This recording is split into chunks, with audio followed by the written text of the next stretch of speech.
ఏ పాలకులకైనా ఏ ప్రభుత్వం ఉన్నా సర్వ సమానమైనవి. అంటే పబ్లిక్లో దీన్ని ఏ రకంగా తీసుకుంటారు? గతంలో కక్షాదింపు చర్యలేని అనే కదా ఈరోజు ఇంత దారుణమైన ఓటమి.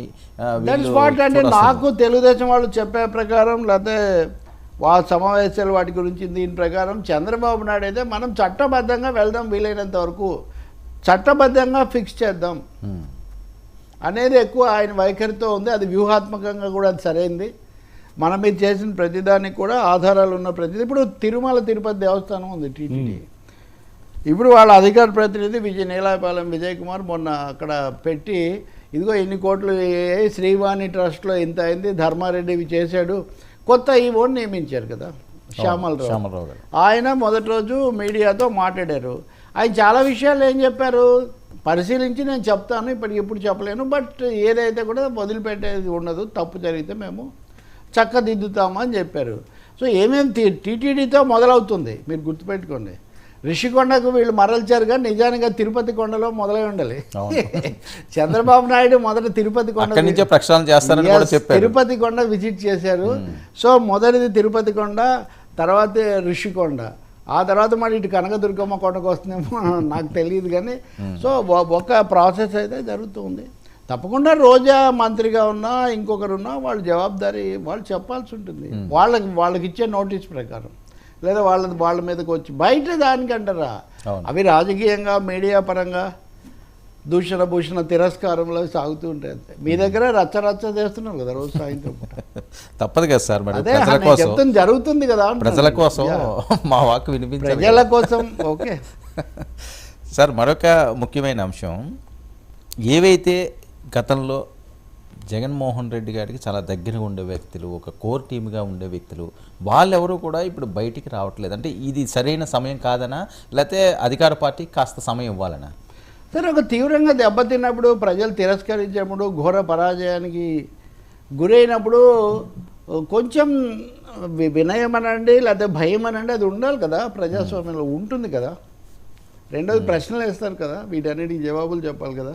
సో చెప్పగలిగినవి ఇదిగో ఈ రకరకాల పద్ధతులు. ఇప్పుడు ఆమె ఎన్ని రోజులు మాట్లాడలేదన్నారు, నిన్న ఆమె ట్వీట్ చేశారు కదా, నెమ్మదిగా ఇప్పుడు అంబటి రాంబాబు ఉన్నాడు మాజీ మంత్రి, ఆయన పోలవరం వెళ్తే ఈయన పోలవరం అన్నారు. సో నెమ్మదిగా పక్షులు బయటకు వస్తాయి. ఒక తీవ్రమైన తాకిడి తర్వాత నెమ్మదిగా ఇప్పుడు రేపు వాళ్ళు అధికారిక సమావేశం పెట్టుకున్నట్టున్నారు.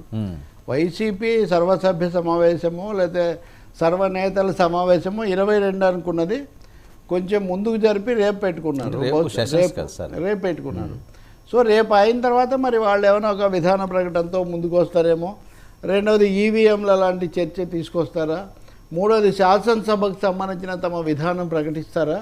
రేపు ఆ సమావేశం అయిన తర్వాత వచ్చే అధికారిక విధాన ప్రకటనను బట్టి మనం ఒక అభిప్రాయానికి రావచ్చు. ఈ లోపల ఆర్థిక శాసనసభ వ్యవహారాల మంత్రి పయ్యావుల కేశవ్ ఆయన బాధ్యతలు తీసుకున్నాడు. మన Buchaiah Chowdary senior most protem speaker, ప్రస్తుతానికి ప్రోటోన్తో సరిపెట్టండి అని చెప్పారు. ఇలా ఉన్నారు. ఉదాహరణకు మన మిత్రుడు రఘురామకృష్ణరాజు, అంటే మీడియా మిత్రుడు. ఆయన పరిస్థితి ఆయన ఏంటి, నేను కృష్ణదేవరాయలు రాజుని చేసి తిమ్మరుసులాగా మిగిలిపోయానని ఎక్కడో ఆయన చెప్తున్నాడు. అయితే నాకేం బాధ లేదు, దీనికి పునాది వేసింది నేను, పునాదిలో నేనే ఉంటాను, తర్వాత ఏం జరుగుతుందో చూద్దాం, నేనైతే నాకేం అసంతృప్తి లేదన్నారు. మంచి మాట. మొత్తానికి ఇప్పుడు బుచ్చయ్య చౌదరి కూడా మొదట గెలిచాడు సీనియర్, ఇప్పుడు ఆయన ప్రోటోన్ స్పీకర్, అంటే అసలు పదవే తాత్కాలిక స్పీకర్, అంటే అసలు స్పీకర్ రాగానే ప్రోటోన్ స్పీకర్ పని అయిపోతుంది. తర్వాత ఏం చేస్తారో మనకు తెలీదు. ఇలా ఒక్కొక్కటి ఇటువైపు కూడా, మీరు అటువైపు అడిగారు కదా, ఇటువైపు కూడా ఇలా ఒకరోజు గౌరవం పెద్ద ఒక్కొక్కటి సెటిల్ అవుతుంటుంది. తర్వాత ఏదైనా ఇవ్వచ్చు, అనేక బాధ్యతలు అనేక పనులు ఉంటాయి కదా ప్రభుత్వం అన్నాక. బట్ ఏదైనా ఇవ్వాలి అనే ఒక భావన అయితే ముందు అందరిలో ఎప్పటి నుంచో ఉన్నారు, ఆయన ముందు రోజు నుంచి. అలాగే రఘురామకృష్ణరాజు అసలు నిర్విరామ నిరంతర 24/7 ఛానల్స్ కాదు ఆయన, మొత్తం 365/24 పద్ధతిలో చేశారు. కాబట్టి బహుశా నాకు తెలిసి దేశంలో కూడా ఏ మీడియాలో ఒక్క వ్యక్తిగా లేదా ఒక నాయకుడిగా ఇంతసేపు మాట్లాడి ఏకధాటిగా అది చేసి ఉండరు. దానికి రచ్చబండ అనే పదాన్ని పూర్తి సార్థకం చేశాడు. అంటే ఎలక్ట్రానిక్ మీడియా యుగంలో రచ్చబండ అనేది ఎలా ఉంటుందంటే రఘురామకృష్ణరాజు గోష్ఠిలాగా ఉంటుందని ఒక అభిప్రాయం కలిగించాడు.